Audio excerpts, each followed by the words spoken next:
Bonjour à toutes et à tous, je suis Fred Bennonguet et vous souhaite la bienvenue sur ce podcast Conversation avec le hip-hop. Alors pour rappel, ce podcast invite des artistes qui ont un lien de près ou de loin avec la culture hip-hop dans laquelle on y puise matière à créer et à penser. De vous faire découvrir leurs univers, leur esthétique, leur démarche artistique et rapport aussi à la société. Et aujourd'hui, l'esthétique de mon invité a un rapport avec la culture hip-hop. Il est auteur-compositeur, chanteur de reggae, culture musicale qui a eu aussi sa part d'influence dans la création du hip-hop aux États-Unis. Et lui, il est français, basé à Clermont-Ferrand. J'ai le plaisir de vous présenter et partager ce podcast avec Congo Lion. Conversation avec le hip-hop, c'est maintenant.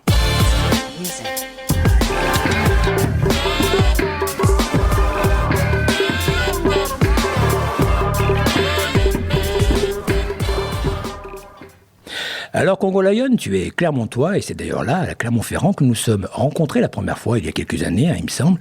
Et c'était dans le cadre d'une table ronde autour du hip-hop et la thématique était « À qui profite le biz ?» Congo Lion, tu es afropéen, sinon afro-européen, un terme qui est, d'après l'historienne et spécialiste des diasporas africaines Maboula Soumaoro, signifie le fait d'être noir et d'être né en Europe. Mais aussi parce que, te concernant, tu es né de parents d'origine africaine et européenne, d'une mère historienne et d'un père musicien, et c'est très tôt que tu vas baigner dans la musique africaine et caribéenne, si je me trompe. Oui, bonsoir Fred. Oui, effectivement, j'ai baigné très tôt dans toute cette culture africaine et afro-descendante. Donc c'est beaucoup ma mère qui m'a plongé dans le reggae notamment, mais pas seulement. Bien sûr aussi, il y avait un petit peu les musiques que mon père pouvait écouter. Et donc oui, j'ai vraiment baigné dans tout cet univers. Et comme tu l'as très bien dit, oui, on est d'origine vraiment très variée dans la famille. Donc on a le côté congolais du côté de mon père.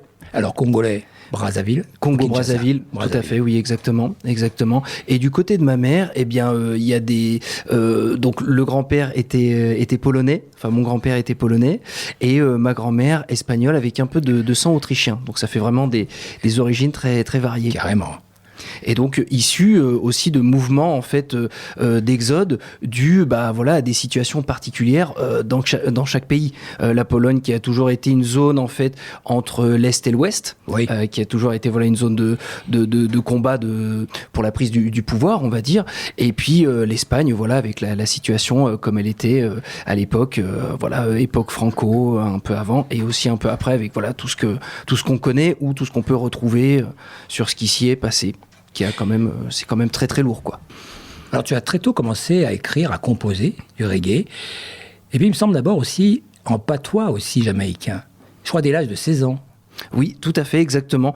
C'est vrai que en fait, on écoutait vraiment du reggae à l'ancienne, donc les bons vieux Peter Tosh, Bob Marley et autres artistes. Bon, ils sont très très nombreux, et donc j'ai tout de suite eu cette appétence, pour l'anglais déjà de base. Ouais. Donc essayer de comprendre ce qu'ils racontaient, ce qu'ils se disaient, quel était le message, parce que je ressentais quelque chose, mais je voulais aller plus loin au niveau de la compréhension. Et donc oui, en fait, j'ai commencé à retranscrire phonétiquement tout d'abord ce qui était dit, et après je commençais à faire mes recherches parce qu'à l'époque internet, tous les dictionnaires de patois etc n'étaient pas forcément aussi facilement accessibles qu'ils le sont aujourd'hui, donc j'ai commencé à faire mes recherches à cette époque là, et je trouvais intéressant justement aussi de réutiliser ces codes là, ces pratiques là, parce que c'est aussi un moyen justement de contestation. Les Jamaïcains, en tout cas à l'époque, avaient vraiment cette idée de reprendre les termes et les réassocier ou se les réapproprier. Par exemple, un mot comme understand, qui veut dire comprendre, il y a under dedans. Et le mot under veut dire sous. Donc ça supposerait une situation d'infériorité et aussi de supériorité. Or, comme l'objectif, c'est plutôt de faire en sorte que tout le monde est au même niveau. En tout cas, la vision, c'est plutôt ça. I and I. Toi, moi et le tréau, c'est I and I, c'est le je. Le pronom je. Et donc understand est transformé par overstand. Qui donne encore une autre signification, un autre relief, une autre forme carrément au mot qui correspond à comprendre, en l'occurrence. C'est la puissance des mots contre justement, face à la colonisation aussi de l'esprit mental. Tout à fait. Aussi. Et ça, c'est très intéressant. On reviendra là-dessus, certainement aussi. En tout cas, qui est aussi le lieu aussi, qui est un lieu aussi de résistance, finalement, et de contestation également. Tout à fait, exactement. Oui. Donc, comme tu l'as dit, ma mère était historienne, et c'est vrai que de par ce que ses travaux à elle, et aussi bien sûr, voilà, les travaux de plein d'autres historiens et spécialistes, c'est vrai que j'ai pu voir un petit peu comment ça se passait. Et comme tu le dis, donc la Jamaïque, c'est quand même une île qui à la base était peuplée par les Indiens Arawak, qui, à force d'esclavage, on n'a pas assez mis les hommes et les femmes ensemble. Donc, ce qui s'est passé, c'est que la population a disparu, en fait. Et du coup, elle a été repeuplée par des esclaves, issus d'Afrique, enfin amenés d'Afrique, pour reprendre le travail des esclaves qui étaient déjà morts sur place. En fait. On peut parler d'un génocide même. Oui, c'est ça. Oui, c'est associé à un génocide, clairement. Oui. Tes influences musicales sont donc Peter Tosh, Burnie Spear. Leur son, leur texte va influencer ton univers. La dimension roots, comme tu l'as dit là, tout à l'heure, et puis un son vintage. Et puis trouver un écho en toi aussi en lien à ton histoire afro-péenne. Et celle d'une histoire traversée aussi par la discrimination, le racisme. Oui, tout à fait, exactement. Donc, ce qui est intéressant, comme tu l'as très bien dit, c'est qu'au final, les sujets, malheureusement, j'ai envie de dire, n'ont pas tellement changé que ça. Ça reste quand même très lié à ce qui est contemporain, et c'est ce qu'on peut voir quand on consulte différentes œuvres de l'époque ou même plus récentes. Et donc, oui, il y a toutes ces questions en fait de racisme, de qu'est-ce que c'est que la place de l'humain et comment est-ce qu'elle est instrumentalisée par rapport à la couleur et surtout par rapport aux intérêts, qu'ils soient économiques ou autres, parce que justement c'était aussi des époques où il y avait des idéologies qui étaient en place, dont peut-être qu'on en parlera un peu plus en détail après, mais du coup ces idéologies dont l'idée de la race aryenne par exemple, ce genre de choses, c'était aussi, il faut le rappeler, des prétextes pour permettre que les marchandises, qu'elles soient les esclaves, donc les humains, puissent continuer de traverser le monde, de parcourir le monde. Et donc l'objectif, ça a toujours été malheureusement des objectifs économiques. Et quoi qu'il arrive, il fallait arriver entre guillemets à mettre des idées en place pour que les gens, même s'ils ne validaient pas forcément, ils suivent, que ça légitime et qu'ils suivent le mouvement. Tout à fait. Back to Basic Studio Records, ça c'est une collaboration qui réunit différents artistes et groupes, dont toi, Congo Lion. Tout à fait. Roots, Backers et Earlers. Makers et Earliers. Tu le prononces bien mieux que moi. Moi, tu sais, j'ai vraiment... Oui, il a un super anglais. Congo Lion. Moi, j'ai vraiment un anglais torturé, quand même. Et ça, c'est à l'image de ce que signifie, finalement, le Back to Basic Studio, c'est-à-dire la création musicale, qui est une esthétique traditionnelle. Roots, on revient là-dessus, quand même. Je crois que c'est très important pour toi, ça aussi, ces dimensions roots. Celle des années 70, qui se situe dans les années 70-80, et comme tu aimes bien le dire, sans concession. Oui, tout à fait. Donc ça, c'est vraiment notre truc à nous, donc à Carrigan et moi. Donc Carrigan, c'est le producteur et multi-instrumentiste, batteur à la base, mais multi-instrumentiste et producteur, un ami de très longue date. C'est vraiment notre credo. On a toujours aimé la musique, vintage, comme tu l'as très bien dit, des années 60, 70, que ça soit Jamaïque ou Amérique ou autre. Et donc Carrigan, lui, dans son studio, il faut savoir qu'il a que des instruments qui datent de ces époques-là, l'orgue Hammond, la cabine Leslie, j'en passe et des meilleurs. Donc c'est vraiment une volonté de notre part, et autant lui, donc que ça soit sur le travail de la matière vraiment musicale et instrumentale, et aussi les procédés de création. Il est vraiment dans cette démarche-là, et on s'est retrouvés, en fait, quand on s'est rencontrés au lycée, parce que c'est au lycée, on se connaît depuis le lycée. D'accord. Exactement. Et donc, à partir de cette époque-là, on a vraiment essayé, chacun à notre manière, et avec nos sensibilités complémentaires pour le coup, de travailler dans ce sens-là. Et là, à l'heure actuelle, du coup, on est arrivé à mettre ça en place. Donc avec la sortie, comme tu le disais, en juin dernier du premier album de The Earliers. Il y a il y a 2 autres morceaux qui vont sortir prochainement sous forme de 45 tours. Donc ça, c'est les petits disques. Et donc comme je vous disais, l'album Earliers, c'est le 33 tours qui est sorti en juin. Et prochainement, au mois de mars, je peux vous l'annoncer. Oui, bien sûr, absolument. On a l'exclusivité, là. Tout à fait, exactement. Donc, il va y avoir la sortie de mon album solo, donc Congo Lion, en coproduction avec Carrigan, toujours pareil, au sein de son studio, le BBR. Une véritable fidélité artistique, là. Et puis une amitié en même temps. Oui, exactement. En fait, c'est que le reggae transporte des valeurs quand même, et ça, il faut pas l'oublier. Donc, déjà, on s'est retrouvés autour de ces valeurs, Carrigan et moi. Les gens aussi avec qui il travaille en général se retrouvent autour de ces valeurs, et donc autant dans les textes que dans les vécus et dans les actes, c'est quelque chose qu'on essaie d'entretenir, parce que voilà, ces valeurs justement, on a tendance à les perdre, ou en tout cas à les voir disparaître ou être effacées par des discours qui voudraient nous faire croire que bon, c'est l'époque de l'individualisme et que l'individualisme c'est bien mieux, alors qu'en fait non, on est complémentaires, c'est clair et net, c'est prouvé notamment en plus par la science et autres, et voilà, chacun est complémentaire, on a tous nos peut-être pas nos faiblesses, mais en tout cas des choses sur lesquelles on n'est pas tous très très forts, et en fait c'est pour ça qu'il y a plusieurs personnes qu'on fait communauté, Voilà, et que c'est comme ça que les choses avancent et qu'on arrive à construire des choses ensemble. Et puis la complémentarité est très riche, comme ceci. Oui. Tout à fait, comme le mélange des cultures et autres. Voilà.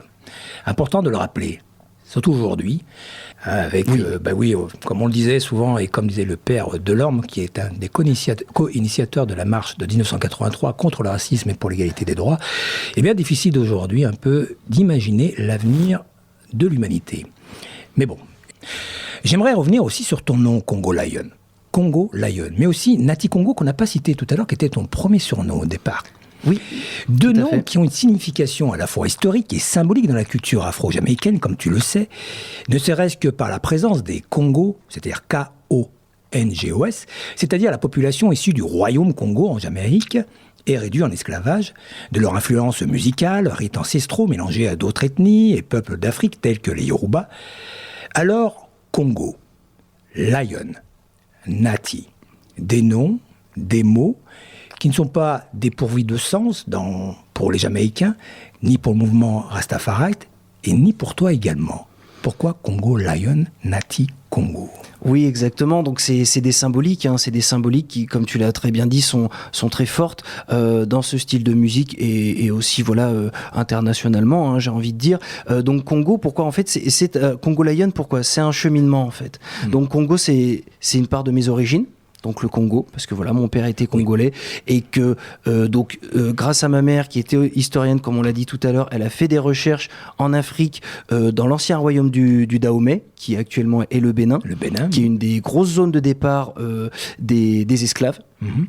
J'ai pu voir des choses là-bas, découvrir des choses qui ont éveillé, j'ai pu me rendre compte en allant sur place, et aussi de par les recherches de ma mère, et aussi bien entendu les recherches de bien d'autres spécialistes, de la réalité des choses, et aussi de l'impact que ça peut avoir sur notre quotidien ou sur notre monde contemporain. Parce que voilà, les impacts, elles perdurent encore aujourd'hui. Congo pour les origines, et après, Lion, c'est la destination.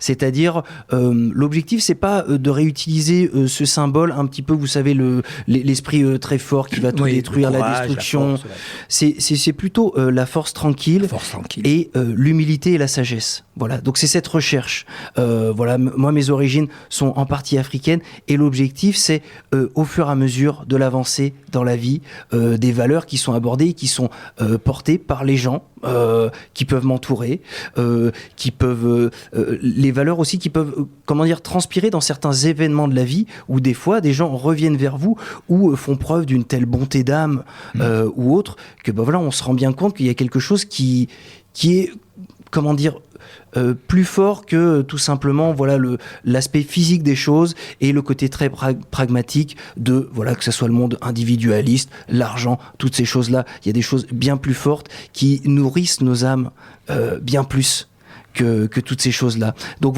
voilà pourquoi Congo Lion. Très bien. Nati. Alors Nati, oui. Oui, tout à fait. Alors Nati Congo, il y a plusieurs artistes qui ont utilisé ce nom Nati, et puis en fait Nati, ça se réfère aux dreadlocks. à la base. Voilà, il y a quand même cet esprit-là. Et donc les dreadlocks qui à la fois faisaient peur parce que c'était déjà une part de rébellion un petit peu, une coiffure un peu rebelle et qui pose question. Et donc Nati Congo, pourquoi? Parce qu'encore une fois, voilà mes origines. Donc c'est vrai qu'il y a souvent eu, voilà, exactement, les racines, roots and culture. Le reggae, c'est vraiment ça, c'est-à-dire roots, les racines, les origines, et and culture, donc la culture et les cultures. Et qu'est-ce que c'est que la culture? Les cultures, c'est voilà, toutes ces valeurs qui peuvent transparaître à travers les narrations, les histoires, tout ce qui constitue en fait, eh bien, notre passé. Et qui nous est retransmis soit par les histoires, soit par l'histoire, soit aussi voilà par la lecture des scientifiques qui ont aussi des choses à amener et qui nous montrent voilà, je voudrais citer un livre qui est extrêmement intéressant qui s'appelle L'entraide ou l'autre loi de la jungle de Pablo Servigne et de Gauthier Chapelle. Donc ces deux scientifiques qui ont réuni plusieurs recherches qui démontrent en fait que le monde, la vie est complémentarité et que l'humain en fait n'a pas réellement d'autre choix et même ne devrait pas avoir d'autre logique que cette complémentarité, parce que c'est comme ça qu'on survit et c'est aussi comme ça qu'on fait société. Mais voilà, ce qui est très intéressant dans ce livre, c'est que ça parle autant de l'humain que de toute la vie sur Terre. Oui. Tout à fait. C'est un peu comme dans la philosophie africaine, notamment bantou, c'est-à-dire j'existe parce que tu vis, parce que tu es là aussi. Exactement. C'est ce qui donne du sens à mon existence. C'est ça. Et on fait ensemble, on fabrique ensemble, on crée ensemble. Lion Man, c'est le titre d'une chanson que tu as écrite et qui fait partie de l'album de All Yours. Congo Lion, tu peux un peu nous traduire un peu dans les grandes lignes l'intention de ce texte? Oui, bien sûr. Donc, Lion Man, en fait, je reprends un petit peu la métaphore de la caverne de Platon. Donc, je réexplique rapidement ce que c'est. Voilà, vous pouvez retrouver les informations. Hein. La caverne de Platon, c'est quelque chose qui est très répandu, qui se retrouve très facilement. Mais voilà, j'explique rapidement. Voilà, le principe, c'est qu'en fait, l'humanité est dans une sorte de caverne. Donc c'est ce qui représente son ignorance et bien l'actualité un peu aussi. Tout à fait, mais tellement.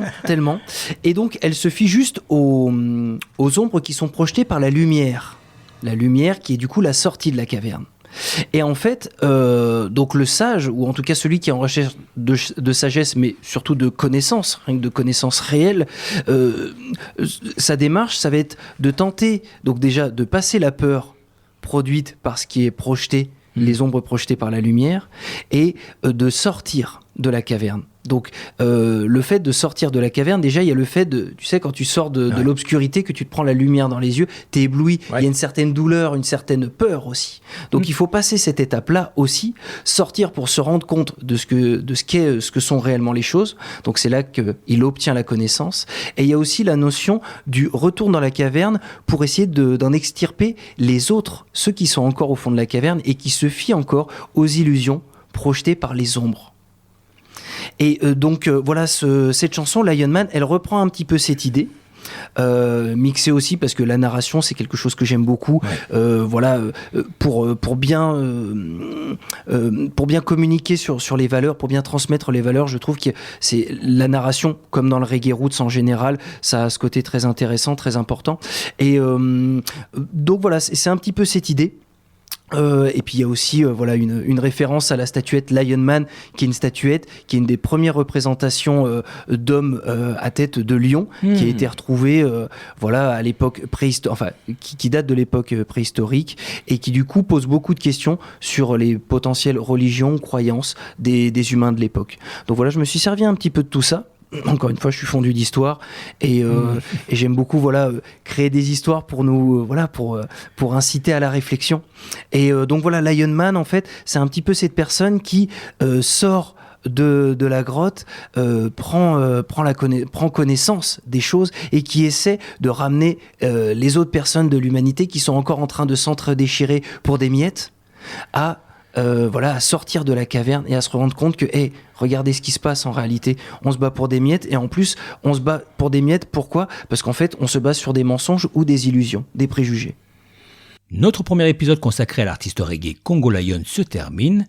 Vous pouvez le réécouter sur ma chaîne YouTube, Fred Bendongue, Conversation avec le hip-hop, ainsi que sur Podcastix, mais aussi sur Deezer et bien entendu sur Spotify. Si vous avez aimé, n'hésitez pas à liker et puis à le partager autour de vous. Je vous dis à très bientôt les zébrés. All that scratching is making me itch.